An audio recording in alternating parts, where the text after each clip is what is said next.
Good morning दोस्तों, स्वागत करता हूं आपका आपके अपने YouTube channel Vector Classes by Vivek Singh. जैसा कि हम लोगों ने पिछले लेक्चर में बात किया था इक्विलिब्रियम कॉन्सेप्ट के बारे में। इक्विलिब्रियम कॉन्सेप्ट में मैंने कुछ 2-3 फॉर्मेट आपको बताए थे, वहीं से कहानी को फिर से आगे बढ़ाएंगे।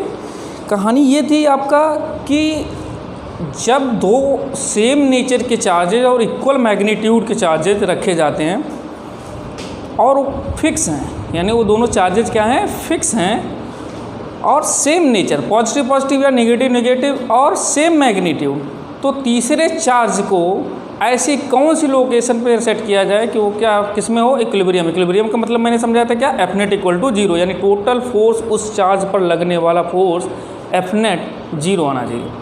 तो वो कहाँ पे आता था, बिल्कुल मिड पॉइंट पे, यानी जब सेम नेचर के चार्जेज हों और इक्वल मैग्नीट्यूड के चार्जेज हों तो तीसरे चार्ज का इक्विलिब्रियम पोजीशन कौन सा है, मिड पॉइंट। कब, जब वो दोनों चार्जेज फिक्स हैं। दूसरी बात मैंने आपको क्या बताई थी कि जब सेम नेचर के चार्जेज हों बट उनका मैग्नीट्यूड इक्वल ना हो तो तीसरे चार्ज का भी इक्विलिब्रियम उसी के बीच में, यानी उन्हीं दोनों चार्जेज के बीच में, फिक्स चार्जेज के बीच में छोटे वाले चार्ज के पास बनता है। तीसरा फॉर्मेट क्या था, जब दोनों चार्जेज अपोजिट नेचर के हैं, है ना, मैग्नीट्यूड भी उनका अलग है, तो तीसरे चार्ज का इक्विलिब्रियम छोटे वाले चार्ज के ही पास बनता था। ये सारी कहानी बिल्कुल लॉजिक के ऊपर बेस्ड थी, यानी कूलॉम्स लॉ का इक्विलिब्रियम मेंटेन, हम लोग कूलॉम्स लॉ को क्या बैलेंस देखते थे। कूलॉम्स लॉ बैलेंस जब हो जाता तो वही सिचुएशन क्या थी, इक्विलिब्रियम की सिचुएशन। अभी तक फिलहाल ये चीज़ें क्या थी, फिक्स चार्जेज को लेके बात करी जा रही थी। इंपॉर्टेंट पॉइंट क्या था, चार्जेज फिक्स थे। अब मैं थोड़ा सा उसका लेवल को एक स्टेप और आगे बढ़ाना चाहता हूँ, है ना। एक बार फिर से एक बार देखना, एक क्वेश्चन और कर लेते हैं ताकि थोड़ी सी और फ्लो बन जाए। कैसे, मान लो आपके सामने मैंने एक चार्ज Q रखा और मान लो एक चार्ज मैंने क्या रखा, -9Q, ठीक है। या मान लो आपके पास Q और 9Q का चार्ज है ना। दोनों के बीच की दूरी कितनी है, L, और ये दोनों चार्जेज कैसे हैं, फिक्स हैं, है ना। अभी देखना पूरी कहानी फिक्स चार्जेज को लेके चली जा रही है। आपसे क्या पूछा गया, find out that location of charge where it feels equilibrium. मतलब आप तीसरा चार्ज उसका लोकेशन बताओ जहाँ पे वो इक्विलिब्रियम फील कर रहा हो, मेंटेन कर रहा हो, ठीक। और उसका क्या नेचर होगा, क्या मैग्नीट्यूड होगा। अभी फ़िलहाल इस पर कोई फ़र्क नहीं पड़ता था कि वो तीसरे चार्ज का क्या मैग्नीट्यूड है, यानी Q के बजाय 2Q रखो, 3Q रखो, 4Q रखो, इससे कोई फ़र्क नहीं पड़ रहा था। और वो तीसरे चार्ज का नेचर यानी पॉजिटिव है नेगेटिव, इससे भी कोई फ़र्क नहीं पड़ रहा था। अच्छा, तो क्या किया जाए, कॉन्सेप्ट क्या था, अपोजिट नेचर के चार्ज है तो इक्विलिब्रियम बीच में क्या कभी बन सकता है, नहीं बन सकता। स्पष्ट मैंने समझाया था, बीच में इक्विलिब्रियम कहीं नहीं बनेगा। जब सेम नेचर के चार्जेज होंगे तभी आप बीच की लोकेशन में आओगे। किस लोकेशन पे आओगे, छोटे चार्ज के पास। जब अपोजिट नेचर होंगे तो बीच में कहीं नहीं बनेगा। किधर बनेगा, बाहर बनेगा, क्या इसके पास, नहीं, छोटे चार्ज के पास, ठीक। तो छोटे चार्ज से आप हमेशा तुरंत आपने क्या कर दिया भाई, यहाँ पे मान लिया कैपिटल Q चार्ज रख दिया और दूरी कितनी थी छोटे वाले से, x दूरी। अब ये इक्विलिब्रियम में कब रहेगा, यहाँ पे आपने फोर्स निकाला कि भाई ये -Q क्या करेगा, इसे अपनी ओर खींचेगा, -Q + Q को क्या करेगा, अट्रैक्ट करेगा। तो कितने फोर्स है, K Q1 Q2 बाई दूरी का स्क्वायर यानी x²। और ये 9Q क्या करेगा, इस Q को, ये भी पॉजिटिव ये भी पॉजिटिव, क्या करेगा, रिपेल करेगा। तो वो इस तरफ ये फोर्स और ये फोर्स अगर बैलेंस हुए दैट मीन्स ये वाला चार्ज क्या होगा, इक्विलिब्रियम में। कितना लगाएगा, K 9Q into capital Q अपान ये दूरी L और ये दूरी x, टोटल दूरी L + x का होल स्क्वायर। यही बैलेंस सिचुएशन हो सकती है। तो इस सिचुएशन से x की वैल्यू निकालनी थी, हमें क्या निकालना था, फाइंड आउट लोकेशन, यानी वो लोकेशन बतानी थी। तो यहाँ से आप सोचो जरा, सॉल्व करोगे, K Q Q, यहाँ 9 है, इसको उधर ले जाके मल्टीप्लाई किया, ये क्या हो जाएगा, L + x का होल स्क्वायर, और ये मल्टीप्लाई होकर उधर क्या बना, 9x²। दोनों तरफ अंडर रूट लेने पे क्या आया, L + x = 3x। ये जाके उधर क्या बनाया, 2x, x की वैल्यू कितनी आएगी, L/2।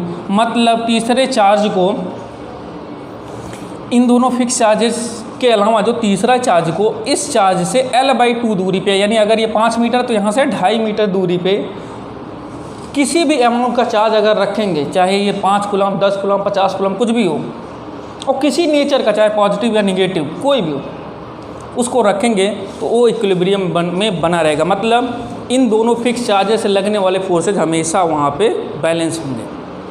क्लियर। तो ये छोटी सी बात थी, है ना।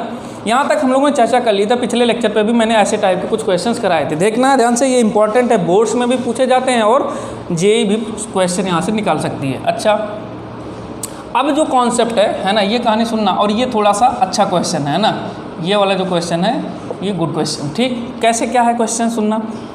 अब की बात जो हम लोग सिचुएशन पढ़ते हैं फिक्स, ये चीज़ें मैं हटा रहा हूँ। मैंने ये बोला कि दो ऐसे चार्जेस रखे हैं, कैसे चार्जेस, फिक्स नहीं हैं, यानी इस बार वो खुद मोशन में आ सकते हैं। और तीसरा चार्ज कुछ ऐसी जगहों पे रखा जाए कि ये तीनों ओवरऑल मिलकर बैलेंस हो जाए। सुनना ढंग से, है ना, कुछ खास बात नहीं, लेकिन क्वेश्चन बड़ा अच्छा हो जाएगा।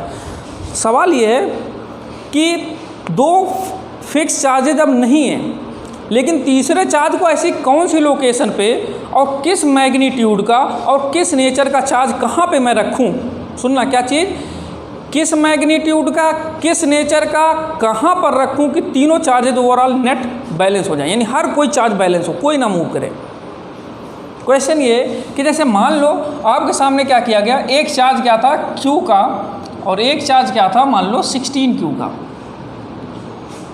फिक्स नहीं है, ध्यान देना, आपकी बार मैं ये पूरी सिचुएशन हटा रहा हूँ। फिक्स नहीं है, मैंने क्या बोला कि इनके बीच की दूरी अगर मान लो L है, ठीक है, इनके बीच की दूरी L है, तीसरे चार्ज को कहाँ पर रखूँ, किस मैग्नीट्यूड का रखूँ, किस नेचर का रखूँ कि तीनों बैलेंस हो जाएं। ये भी फिक्स नहीं है, ये भी मूव कर सकते हैं, क्योंकि देखो ये Q और 16Q में क्या होएगा, रिपल्सन, यानी दोनों मूव कर रहे होंगे। लेकिन तीसरा कहाँ पे रखूँ, कैसे रखूँ, किस मैग्नीट्यूड, किस नेचर का रखूँ कि सब बैलेंस रहें, यानी एफनेट, हर एक चार्ज पे एफनेट निकालूँ तो जीरो आए सब पे, तीनों। अच्छा, अभी तक हम लोगों ने क्या पढ़ा था, जब सेम नेचर के चार्जेज होते थे तो तीसरे चार्ज का इक्विलिब्रियम सिचुएशन उन्हीं चार्जेज के लाइन ज्वाइनिंग के बीच में कहीं पे छोटे वाले चार्ज के पास बनता था। कब, जब फिक्स थे चार्जेज। अभी भी बात वैसे ही है, क्या चीज़ कि दो चार्जेज जो कि फिक्स नहीं है, लेकिन मुझे ये पता तीसरा चार्ज मैं छोटे वाले चार्ज के पास में, क्योंकि दोनों सेम नेचर के चार्जेज रखे हैं प्लस प्लस, तो तीसरा चार्ज का इक्विलिब्रियम सिचुएशन कहाँ होगा। क्या ये इससे पहले हम लोग यही तो चर्चा कर रहे थे, भले उस समय फिक्स थे चार्जेज, लेकिन तीसरा कहाँ पे बैलेंस होएगा, कहाँ इक्विलिब्रियम देगा, वो जगह मुझे पता है। कहाँ पता है भाई, पॉजिटिव पॉजिटिव तो बीच में ही होगा, किनारे होगा क्या, नहीं। सेम नेचर चार्ज है तो बीच में ही हो सकता है, अपोजिट नेचर चार्ज है तो किनारे होगा। किसके पास होगा, छोटे वाले चार्ज के पास। बिल्कुल क्लियर कट, सही से समझना। यहाँ से मान लिया मैंने क्या चीज़, x दूरी पे ये जो लोकेशन है, कितने अमाउंट का चार्ज है, मान लिया Q। क्या नेचर है, आप अच्छे से समझ जाओगे नेचर कैसा रखना है, पॉजिटिव रखना है नेगेटिव रखना, आप बैलेंस करके देख लोगे। देखते रहना है, पूरे क्वेश्चन को अच्छे से देखना, तभी क्लैरिटी आएगी। क्या किया गया कि भाई इस चार्ज को मुझे इक्विलिब्रियम में बनाना है, इस चार्ज की क्या वैल्यू हो, यानी ध्यान देना, तीन चीज़ें बताना है। लोकेशन बताना है, मतलब x, दूसरी चीज़ क्या मैग्नीट्यूड है ये बताना, तीसरी चीज़ क्या नेचर है, पॉजिटिव है या निगेटिव है ये बताना। तीन चीज़ें पूछा एक ही क्वेश्चन है, ढंग का सवाल। क्या चीज़, मैंने ये बोला कैपिटल Q अगर इक्विलिब्रियम में होगा तो सबसे पहले इस पे लगने वाले दो फोर्सेज निकाल लो भाई। ये Q इस पे कितना लगाएगा, Q capital Q by x square, किधर लगाएगा, डायरेक्शन देखते रहना, इधर। Q इस Q को क्या करेगा, रिपेल।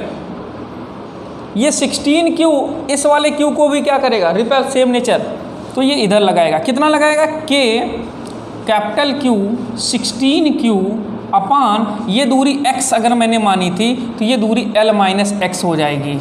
समझ गए होगे कैसे हो जाएगी, ठीक है। अगर पूरी दूरी L थी, ये x है, तो ये कितनी होगी, L माइनस एक्स का होल स्क्वायर। ये बात सबके समझ में आ रही होगी कि मैंने क्या किया, उस कैपिटल Q चार्ज पर लगने वाले दोनों कूलम्ब्स फोर्सेज को दिखाया, और दोनों अपोजिट, एक ये वाला फोर्स उधर लग रहा है, ये वाला इस पर इधर की तरफ लगा रहा है, ये दोनों बैलेंस होंगे, ठीक है। मैंने क्योंकि पहले बोला था कि अगर सेम नेचर चार्जेज हैं तो बीच में ही छोटे चार्ज के पास उस तीसरे चार्ज का इक्विलिब्रियम पॉइंट बनेगा। तो यहाँ से आप क्या निकाल सकते हो, x, यानी वो लोकेशन तीसरे चार्ज का कहाँ रखा जाए कि वो तीसरा चार्ज, यानी तीनों को मिला के भी बैलेंस करना, लेकिन पहले मैं एक चार्ज को बैलेंस पे दिखा रहा हूँ, किसको, तीसरे वाले चार्ज को, कि वो इक्विलिब्रियम में है कि नहीं है। यहाँ से हम लोग सॉल्व किए k q q, यहाँ से फिर से कितना आया, L माइनस एक्स का whole square equal to 16x square, under root लिया होगा, L माइनस एक्स आया, ये कितना आया 4x आया, x उधर जाके कितना बनाया 5xl, x की वैल्यू आई क्या l/5, बिल्कुल ठीक। यानी तीसरे चार्ज को छोटे वाले चार्ज से l/5 दूरी पे रखने पे तीसरा चार्ज इक्विलिब्रियम है। लेकिन हमें क्या करना है, ये ऐसे तीनों चीज़ बताएं ताकि तीनों, कौन तीनों, Q16 Q और वो कैपिटल Q सब के सब बैलेंस हो, सब के सब इक्विलिब्रियम, कोई मूव नहीं करना चाहिए। अच्छा ठीक है, यानी लोकेशन तो मिल गया।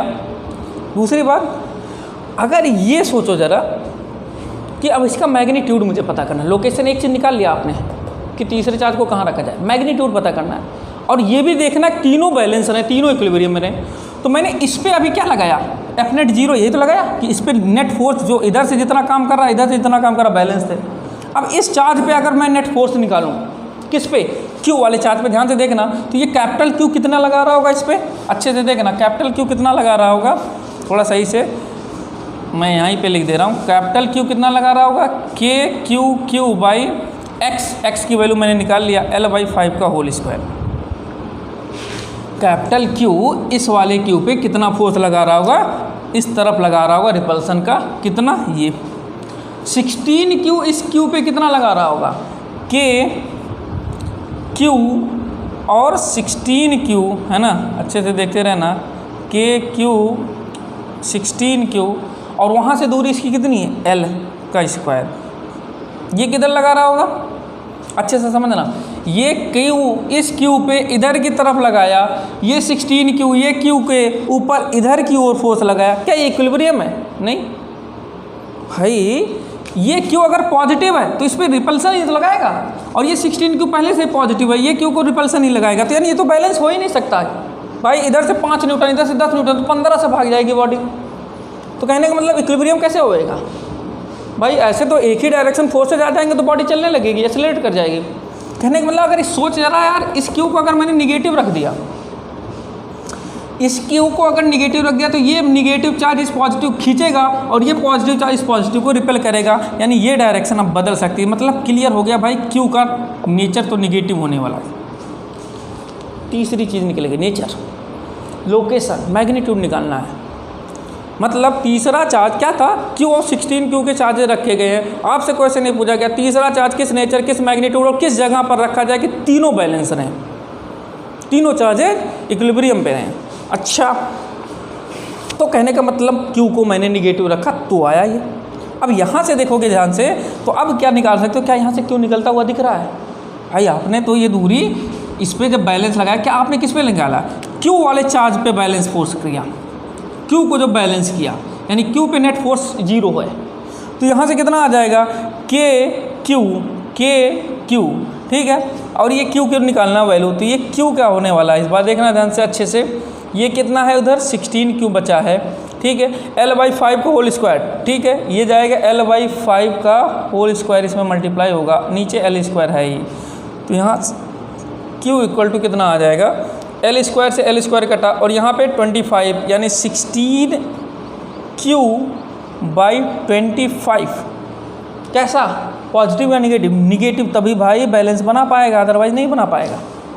आंसर मतलब सुनना अच्छे से, कंफ्यूज ना होना। आपको देखो फिर से मैं समझा देता हूँ कहानी कि भाई तीसरा चार्ज क्यों माइनस रखा, आपने नेचर समझ गए होगे क्यों माइनस होगा, क्योंकि अगर ये पॉजिटिव हुआ तो ये क्यू को क्या करेगा, रिपेल, और ये भी रिपेल करेगा, तो ये थोड़ी ना इक्विलिब्रियम में रहेगा। लेकिन आपको क्या करना, तीनों इक्विलिब्रियम में रखना है।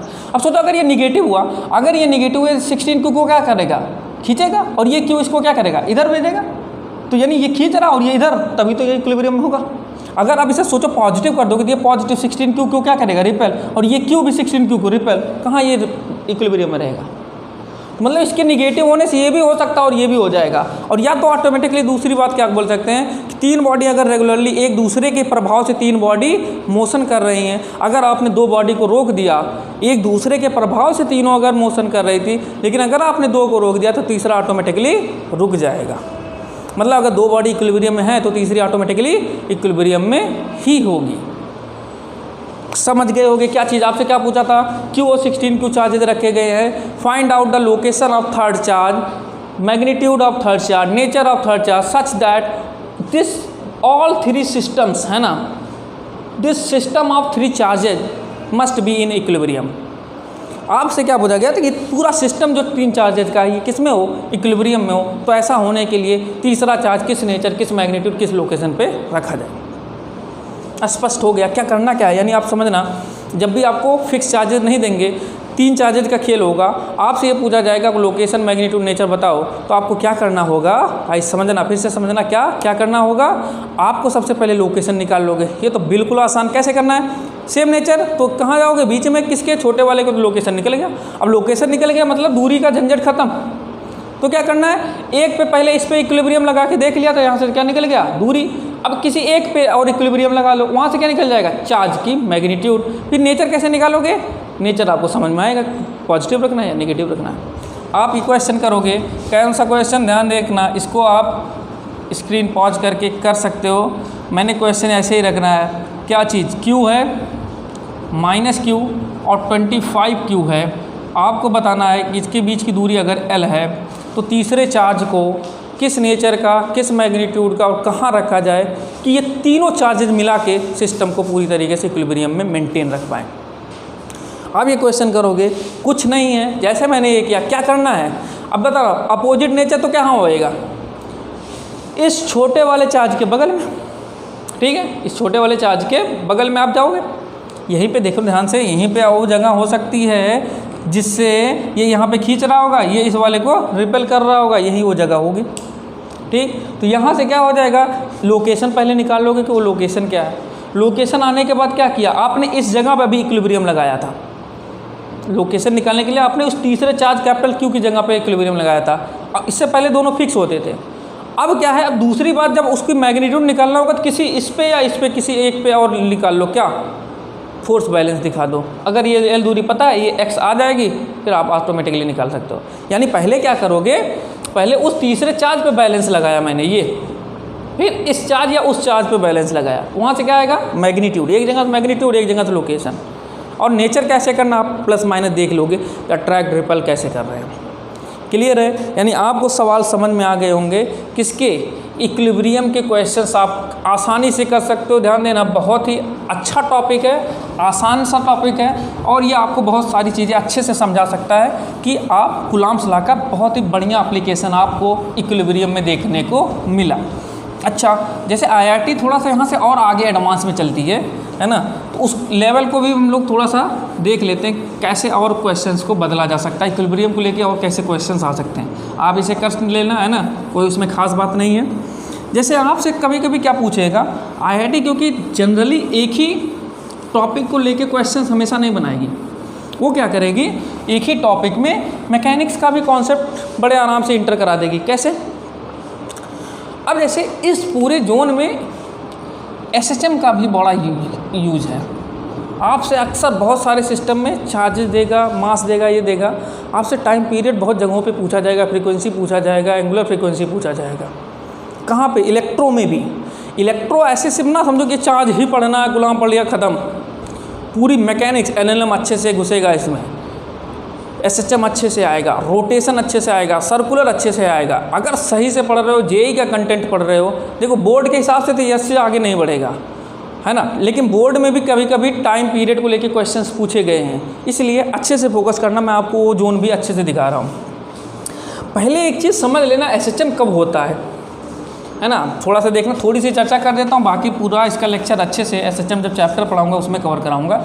SHM कब होता है, SHM के लिए सबसे इम्पॉर्टेंट चीज़ जो ज़रूरी होती है वो क्या होती है, रीस्टोरिंग फोर्स।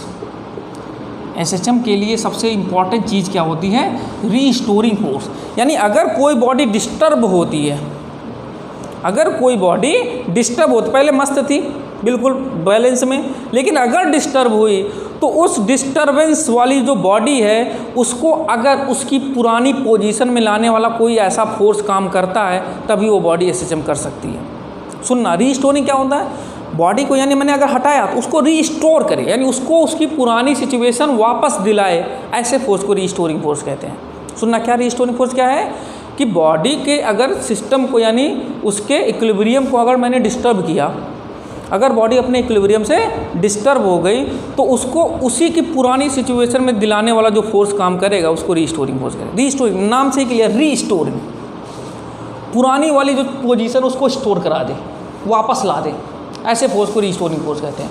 ऐसे फोर्स रीस्टोरिंग फोर्स जनरली किस ऑर्डर का होता है? F = -kx। ध्यान देना, ये k 9 × 10⁹ नहीं है, ठीक है, ये k 9 × 10⁹ नहीं है, ये क्या स्प्रिंग कांस्टेंट है या फोर्स कांस्टेंट भी इसको हम लोग बोलते हैं। तो इसी k के टर्मिनोलॉजी में टाइम पीरियड देखना, मैं डायरेक्ट बता रहा हूँ क्योंकि SHM में जब आएगा तब मैं आपको पूरी कहानी और अच्छे से समझाऊंगी कहानी क्या है। तो T = 2π√m/k। जैसे अगर आपको ये फोर्स, कौन सा फोर्स? रीस्टोरिंग फोर्स अगर आप निकाल लेंगे, x क्या है? बॉडी का डिस्प्लेसमेंट, इक्विलिब्रियम पोजीशन से डिस्प्लेसमेंट। k क्या है? फोर्स कांस्टेंट, एक कांस्टेंट है, न्यूटन/मीटर यूनिट, है ना। तो अगर ये k आप पा गए, डिस्प्लेसमेंट है, अगर ये k आप कंपैरिजन से पा गए, तुलना करके मिलेगा। ये कंपैरिजन जब हम करेंगे तभी k पाएंगे। अभी मैं क्वेश्चन समझा दूंगा। जब ये k पा जाओगे तो टाइम पीरियड कैसे निकलेगा उस बॉडी का, SHM करने वाली बॉडी का? T = 2π√m/k, तुरंत आप निकाले जाओगे। कैसे और क्या होता सर? जैसे मान लो, समझ लो, ऐसे करके एक सिचुएशन मैं आपके सामने रख दे रहा हूँ, आपसे मैं सिर्फ इक्विलिब्रियम के ऊपर चर्चा कर रहा हूँ। एक चीज़ समझ लेना, इक्विलिब्रियम 3 प्रकार के होते हैं। इक्विलिब्रियम 3 प्रकार के होते हैं। कौन कौन से? स्टेबल इक्विलिब्रियम होता है एक और क्या होता है? अनस्टेबल इक्विलिब्रियम होता है, और एक क्या होता है? Neutral equilibrium. यहीं से सवाल समझ में आएगा कि SHM किसके लिए बना है। स्टेबल इक्विलिब्रियम क्या होता है? अनस्टेबल इक्विलिब्रियम क्या होता है? न्यूट्रल इक्विलिब्रियम क्या होता है? इक्विलिब्रियम 3 प्रकार के। इक्विलिब्रियम का मतलब नेट फोर्स 0, यानी बैलेंसिंग, बॉडी बैलेंस, मतलब उसके ऊपर नेट फोर्स काम करने वाला जितना है वो 0 है। तो ऐसे 3 सिचुएशंस हो सकती हैं, उनके 3 नाम दिए गए। कोई बॉडी अगर इक्विलिब्रियम में तो उसके 3 नाम दिए गए। कौन से? या तो स्टेबल में होगी, अनस्टेबल में, या न्यूट्रल में होगी। तो स्टेबल कब होगी? जैसे मान लो इस तरीके का एक आकार दिया मैंने, कोई ऐसे करके, एक ये गड्ढा है, ये ऐसे पठार जैसा है, और ये प्लेन है। इस गड्ढे में अगर कोई बॉल को रख दिया जाए, इस पहाड़ के ऊपर कोई बॉल को रख दिया जाए, और इस प्लेन के ऊपर कोई बॉल को रख दिया जाए, अगर इस गड्ढे वाली बॉल को देखेंगे, अब सोचो जरा, इस पर भी ये बिल्कुल मस्त इस यहाँ पे पड़ा होगा, न्यूट्रल मतलब इस बॉडी के ऊपर नेट फोर्स 0 होगा, एकदम बिल्कुल मस्त पड़ा होगा, अपने आप नहीं घूमेगा ये भी अगर मान लो ऐसे करके मैंने बॉल को रख दिया, टिका दिया, कोई दिक्कत नहीं, यहाँ पे भी बॉल टिका हुआ है। अब जब बॉडी उस पर, इस पर यानी नेट फोर्स कितना? अभी भी 0, इस पर भी नेट फोर्स 0, इस पर भी नेट फोर्स 0। यहाँ से जैसे मान लो ये वेट लग रहा होगा, नॉर्मल रिएक्शन लग रहा होगा, वेट लग रहा होगा, normal reaction, weight, normal reaction, overall balance, net force तीनों जगहों पे 0 है। तो यानी तीनों बॉडीज जो हैं वो कैसे हैं? इक्विलिब्रियम सिचुएशन में। लेकिन कैसे इक्विलिब्रियम ये हमें नहीं पता, कैसी इक्विलिब्रियम ये हमें नहीं पता। तो तीनों बॉडीज कैसे हैं इक्विलिब्रियम में? हमें चेक करना कि स्टेबल है, अनस्टेबल है या न्यूट्रल है। तो जब भी आपको चेकिंग करनी हो, ध्यान देना, इंपॉर्टेंट पॉइंट, जब भी आपको बॉडी की इक्विलिब्रियम की चीज़ें चेकिंग करनी है, कौन सा इक्विलिब्रियम है, तो आप क्या करो, बॉडी को हल्का सा स्लाइटली डिस्प्लेस करोगे। ये टर्मिनोलॉजी आएगी, काफ़ी यूज होती है। क्या? Slightly displace. क्या शब्द है? Slightly displace. यानी जब भी आपको चेक करना कि इक्विलिब्रियम कैसा है, आप बॉडी को हल्का सा, बहुत हल्का सा क्या करो, डिस्प्लेस कर दो। मैंने इस बॉडी को क्या किया, हल्का सा ऐसे टच किया, ये बॉडी क्या होगी, ऐसे करके गई होगी, हल्का सा टच किया। तो जैसे बॉडी, सोचो जरा, जब मैंने इसे हल्का टच किया, ये बॉडी यहाँ पे, ये नहीं कि बहुत तेज़ी से कर दिया पार हो जाए, हल्का सा ऐसे धीरे से, तो ये क्या हुआ, ऐसे गया होगा, ऐसे गया होगा, ऐसे, एक समय ऐसा आएगा फिर इसी जगह पे टिक जाएगा। मतलब ये है, यानी इस बॉडी को डिस्प्लेस करने के बाद ये क्या, बॉडी अपनी पुरानी सिचुएशन में वापस आ जा रही है। हाँ, क्योंकि देखो ध्यान से, जैसे आप हल्का टच करोगे, इधर इधर ऐसे ऐसे, देखना मेरे हाथ का मूवमेंट देखो, धीरे धीरे धीरे धीरे करके यहाँ पे रुक जाएगी। मतलब जब किसी बॉडी को स्लाइटली डिस्प्लेस करने के बाद अपनी पुरानी सिचुएशन वापस वो पा लेती है, तो ऐसे इक्विलिब्रियम को स्टेबल इक्विलिब्रियम बोलते हैं। और इस बॉडी को हल्का सा टच किया, ये बॉडी क्या होगी, क्या यहाँ पे फिर से वापस आ पाएगी वो? नहीं, वो सीधे नीचे गिरेगी। यानी जब किसी बॉडी को स्लाइटली डिस्प्लेस किया जाता है और वो अगर अपनी पुरानी सिचुएशन में कभी वापस नहीं आ पाती है, तो उसको क्या बोलते हैं, अनस्टेबल इक्विलिब्रियम। और इसको जितना टच करोगे उतना आगे बढ़ेगी। यानी ये बॉडी ना अपनी पुरानी सिचुएशन में वापस आना चाहती है, ना उस सिचुएशन से बहुत दूर जाना चाहती है, इसलिए इसे न्यूट्रल इक्विलिब्रियम। फिर सुनना क्या, जब भी बॉडी को आप हल्का सा डिस्प्लेस करोगे, अगर वो अपनी पुरानी सिचुएशन में वापस आ जाता है तो वो क्या कहलाता है, स्टेबल इक्विलिब्रियम। और अगर बॉडी को डिस्प्लेस करने के बाद वो पुरानी सिचुएशन में कभी वापस नहीं आ पाता तो उसको क्या बोलते हैं हम लोग, अनस्टेबल इक्विलिब्रियम। और अगर किसी बॉडी को थोड़ा डिस्प्लेस करने के बाद वो पुरानी सिचुएशन ना आने का प्रयास करता है और ना बहुत दूर भागता है, इसको क्या बोलते हैं हम लोग, न्यूट्रल इक्विलिब्रियम। तो आपको इक्विलिब्रियम समझ में आ गया होगा। तो हमारा जो सिंपल हार्मोनिक मोशन है, जहाँ पर हम किसी बॉडी के टाइम पीरियड कैलकुलेट करते हैं, वो सिर्फ और सिर्फ स्टेबल इक्विलिब्रियम सिचुएशन के लिए वैलिड है। यानी इंपॉर्टेंट पॉइंट क्या, SSM is valid only for stable equilibrium. Simple harmonic motion वहीं पे शब्द आएगा जहाँ स्टेबल इक्विलिब्रियम सिचुएशन बनेगी, यानी ऐसे सिचुएशन के लिए एसएचएम निकलेगा। ठीक, कैसे, जैसे मान लो चार्जेज में आपको मैं बता देता हूँ। चार्जेज है, जैसे मान लो आपके सामने पॉजिटिव चार्जेज है, यहाँ पे भी सेम प्लस क्यू। अब सोचो तीसरे चार्ज को कहाँ रखेंगे कि वो स्टेबल इक्विलिब्रियम बनेगा, ये फिक्स थे। तीसरे चार्ज जब सेम नेचर के चार्ज है, सेम मैग्नीट्यूड के, तीसरे चार्ज को उठा के कहाँ मिड पॉइंट पे रख दोगे तो क्या होगा, इक्विलिब्रियम में। यानी तीसरे चार्ज को मैंने यहाँ पे रख दिया, क्या है ये, इक्विलिब्रियम। ठीक, बात सबको समझ में आ गई भाई, इक्विलिब्रियम है। अब किसी ने पूछा भाई इक्विलिब्रियम है तो बताओ कौन सा इक्विलिब्रियम है, तीनों में से कौन सा है। तो तीनों में से कौन सा है, यानी चेक करना। चेक करने का मतलब स्लाइटली डिस्प्लेस करो। जब तक डिस्प्लेस नहीं करोगे तब तक आपको नहीं पता चलने वाला इक्विलिब्रियम कैसा है। अच्छा, आप डिस्प्लेस करने के दो तरीके होते हैं। एक, या तो मैं इस बॉडी को ऐसे हल्का डिस्प्लेस करूँ इधर, या मैं बॉडी को ऐसे डिस्प्लेस करूँ।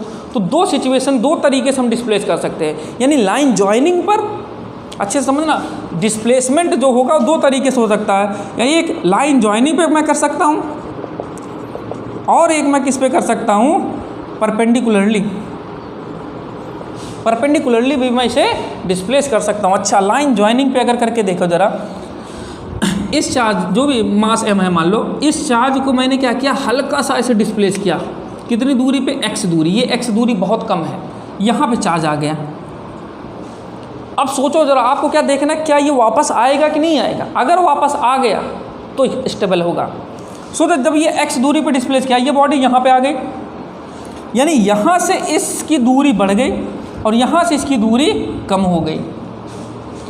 इस जगह पे नेट फोर्स जीरो था, यानी ये क्यू जितना फोर्स इस पे लगा रहा था, सोचो जरा, ये क्यू इस पे किधर की ओर फोर्स लगा, इधर, ये क्यू इस पे रिपल्सन, दोनों तरीके से इस पे रिपल्सन आ रहा था। एक इधर रिपल कर रहा था और एक इधर रिपल कर रहा था। ओवरऑल नेट फोर्स जीरो था इस मिड पॉइंट पे। जब आपने हल्का सा डिस्प्लेस किया तो इस चार्ज से इसकी दूरी क्या हो गई, बढ़ गई। अच्छा, दूरी बढ़ने से कूलम्ब्स लॉ ने क्या बोला था, दूरी बढ़ने से फोर्स घट जाएगा। मतलब ध्यान से देखो कि इस क्यू चार्ज पर जो रिपल्सन इधर की ओर लगने वाला है वो क्या हो गया, कमज़ोर हो गया। अच्छे से मैं सीधे सीधे लिख दे रहा हूँ, कमज़ोर हो गया। क्यों, क्योंकि दूरी बढ़ गई। यहाँ से इस जगह से दूरी बढ़ने के कारण इस पे लगने वाला रिपल्सन फोर्स किधर, जो इस डायरेक्शन में लग रहा था यहाँ पे, वो कमज़ोर हो गया।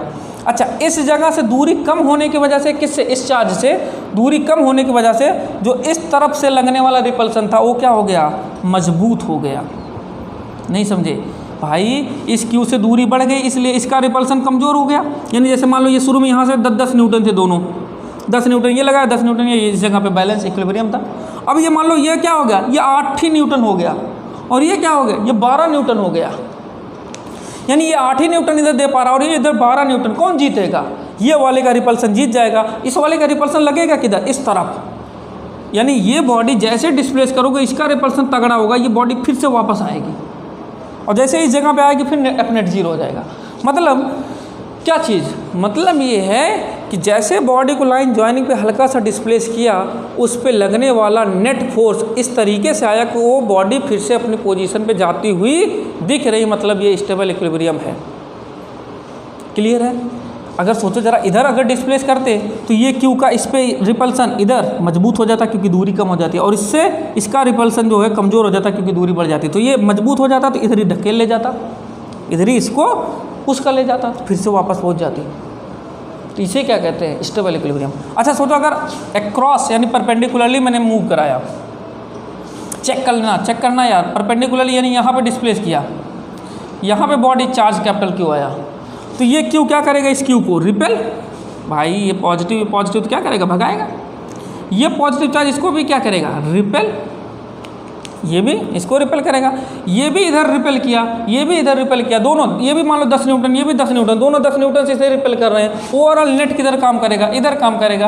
क्या बॉडी वापस आ रही है, दूर भाग रही, दूर भाग रही, मतलब परपेंडिकुलरली कैसा है, अनस्टेबल इक्विलिब्रियम, और लाइन जॉइनिंग के मोशन में स्टेबल इक्विलिब्रियम। क्लियर हो गया होगा।